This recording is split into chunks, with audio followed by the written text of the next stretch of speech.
Screens पर है। आधे % के दबाव के साथ शायद हम लोग आज कामकाज की शुरुआत करते हुए नजर आए। दरअसल हुआ क्या, यूएस के बाजार पहले स्क्रीन्स पर लेकर आइए अप फ्रंट। यूएस में कल आधे से एक, बल्कि मिले जुले थे। नैस्डैक तो 1/4% हरे निशान में ढल रहा है। ये यूएस का बाजार नहीं दिखाएंगे क्या? कल का यूएस का सेशन दिखाइए पहले तीनों बेंचमार्क्स वीकली स्क्रीन्स पर। ये देखिए, नैस्डैक 1/4% ऊपर, डाउ आधा % दबाव में, S&P 500 1/4% की कमजोरी। फिर इस तरह का दबाव क्यों? दरअसल कल जब हम लोग क्लोज हो रहे थे, कल यूएस के फ्यूचर्स दिन भर अच्छा कामकाज कर रहे थे। हमारे क्लोजिंग के टाइम पे आधे से 1% यूएस के फ्यूचर्स मजबूती के साथ ट्रेड कर रहे थे। तो हमने अच्छी खासी तेजी डाइजेस्ट कर ली थी। उसके सामने मिला जुला सेशन यूएस में पैन आउट होता हुआ नजर आया। और आज सुबह के फ्यूचर्स स्लाइटली इन ग्रीन है। तो कल भी ऐसी शुरुआत हुई थी, फ्यूचर्स ने मोमेंटम पिकअप करा था। खैर, ये एसजीएक्स निफ्टी कुछ देर पहले 100 पॉइंट से ज्यादा दबाव में था। ये यूएस के फ्यूचर्स जो थोड़ा सा पिकअप होना शुरू हुए, तो अब 89 पॉइंट्स 90 पॉइंट्स की कमजोरी है, पर दबाव है। यूएस के फ्यूचर्स पर रखिएगा नजर। और हमने तेजी डाइजेस्ट कर ली थी, उसके सामने फिर से लड़खड़ाती शुरुआत। इनफैक्ट इंट्राडे सेशन कल का स्क्रीन पे आना चाहिए। शुरुआत तो वहां पे अच्छे नोट पे हुई थी। ये जो हाइस थे यूएस के इंट्राडे 399, 400 पॉइंट डाउ एक समय मजबूती के साथ था इंट्राडे। उसके बाद वोलेटाइल सेशन हुआ और फाइनली कहां 400 पॉइंट ऊपर और कहां 125 पॉइंट नीचे बंद होता हुआ नजर आया। इस तरह की वोलेटिलिटी, जैसे हमारे वोलेटिलिटी थी, ऊपरी सिरों पर टिक नहीं पाए थे। कल का चार्ट जो डॉक्टर साहब दिखा रहे थे निफ्टी का, लाइकवाइज यूएस में भी ऊपरी सिरों टिकने में दिक्कतें हुई। ऐसे में ग्लोबली मूड मॉल है कैसा, इस पर बातचीत करूंगा नीरज बाजपेयी से। भाग के पहुंचने वाले होंगे।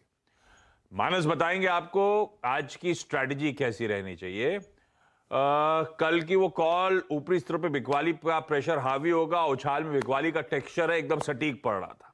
रह के ऊपरी स्तरों पे टिकने में दिक्कतें हुई भारतीय बाजारों को। ऑफ डेज हाईज ही हमने फाइनली सेशन का कल्मिनेशन होता हुआ देखा था।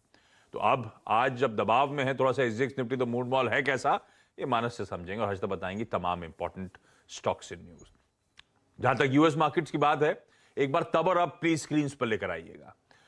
पहले तब और अब में फ्यूचर्स तो डायरेक्टर साहब ने दिखा दिया आपको। हमने कहां छोड़ा था, कहां यूएस के फ्यूचर्स एक्चुअली आज सुबह खड़े हुए हैं। कल ये जो अभी भी फ्यूचर्स खड़े हुए हैं, मैं कैलकुलेट कर रहा था, ये 21% अपने ईयर हाई से कल डाउ नीचे जाके बंद हुआ। तो वो करेक्शन टेरिटरी और बियर मार्केट टेरिटरी के बीच में यूएस के बाजार फ्यूचर्स झूलते हुए, और इस समय कल की क्लोजिंग जो हुई दरअसल बियर मार्केट टेरिटरी में। मंदी का बाजार ऑफिशियली डिक्लेयर्ड। जब भी 20% ज्यादा हाई से करेक्ट होता है, उससे ज्यादा स्लिप होता है, तो वो बेयर मार्केट टेरिटरी में, और कल बेयर मार्केट टेरिटरी में वापस वहां के बाजार स्लिप होते हुए नजर आए। प्रिकेरियस लेवल्स हैं, इन्हीं 21, 20, 19% के आसपास ऑफ हाइज झूलते हुए यूएस के बाजार आपको इतने दिनों से नजर आ रहे होंगे। और वेरिएबल जो है तब और आप इसे फ्लिप करिएगा एक बार तब और आप क्विकली। डॉलर इंडेक्स और इंच अप कर गया है। कहां छोड़ा था उसके सामने कहां आ गया है, 114.5 की तरफ बढ़ रहा है।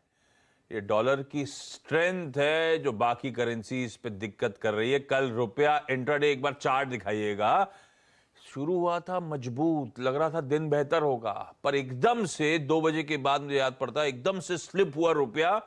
मेरे ख्याल से कल वो अपडेट्स आने लगे थे अलग अलग एजेंसी से कि बॉन्ड इंडेक्स में हमारा इंक्लूजन फिलहाल के लिए टल गया है।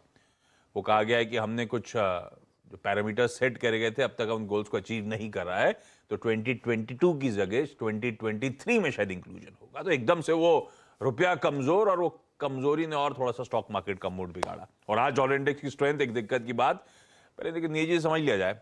अप्रोच मार्क बहुत ज्यादा कुछ हुआ क्या, अपडेट्स हैं क्या, कैसा मूड है? मूड और खराब है। तो इससे अच्छा